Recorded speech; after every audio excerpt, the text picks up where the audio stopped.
The reason he's in the starting lineup, Sumner is out, and also Malcolm Brogdon missing his third straight game with a right hamstring strain. Burton is lost for the rest of the regular season, suffered a knee injury over the weekend, and no Harrison Barnes. A dunk by Brissett. Great read there on the part. Straight games in double figures, playing in his 14th game with the Pacers and his 9th start.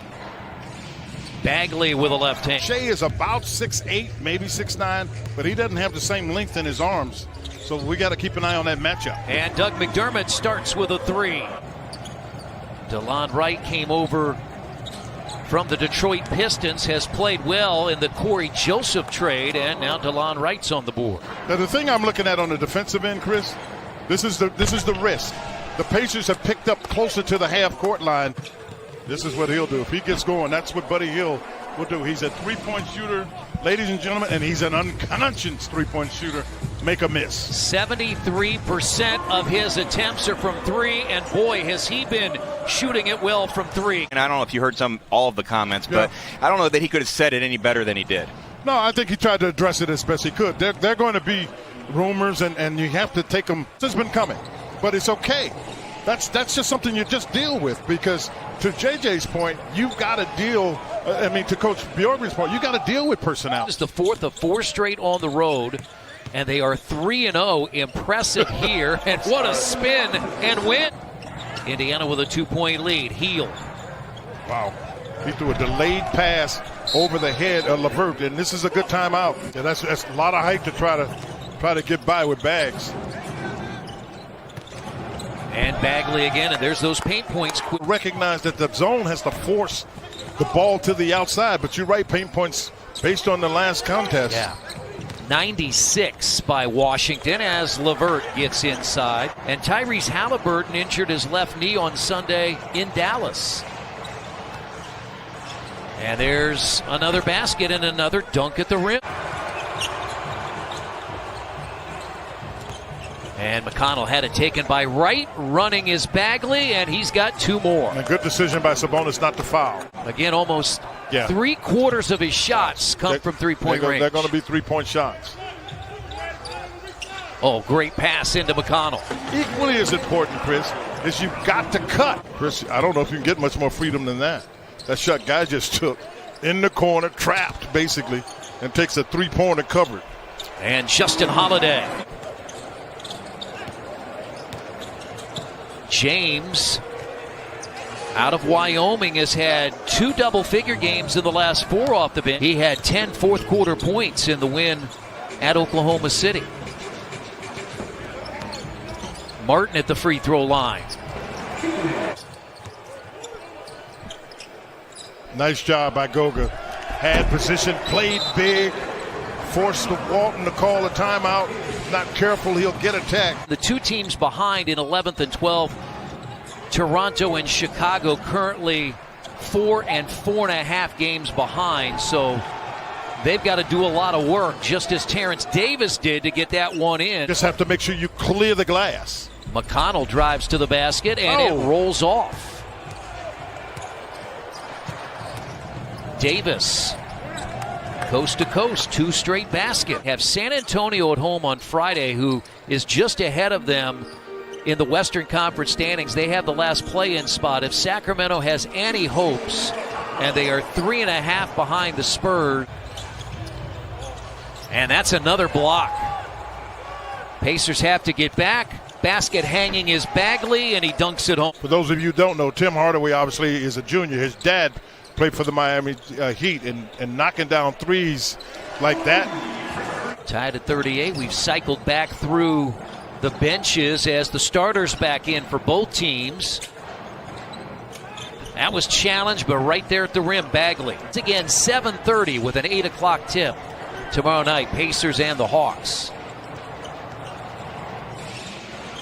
And DeLon Wright has his second field goal. It almost looked like it went in, but then I saw the reaction and I knew that it wasn't any good. And boy, what a half for Bagley. He has 20. You and I have seen him many years in this league. He has never shown that kind of aggressiveness.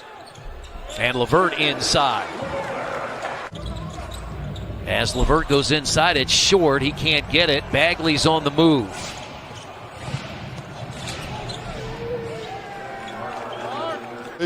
No doubt.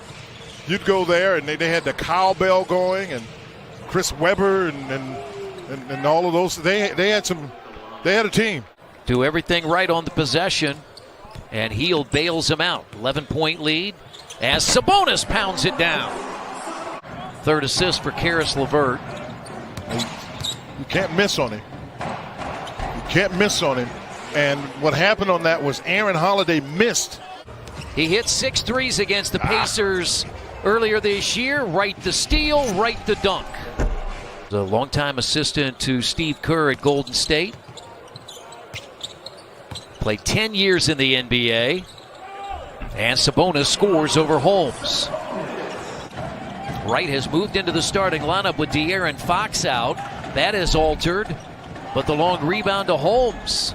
Yeah, that's a problem. That's offensive rebound. Time in franchise history with a road winning record and a losing home record. Wright got inside, and you got by Brissett, who tried to come back strong to get that block. Aaron Holiday jumps it out to McDermott. Making another start. There you go. Find an open man.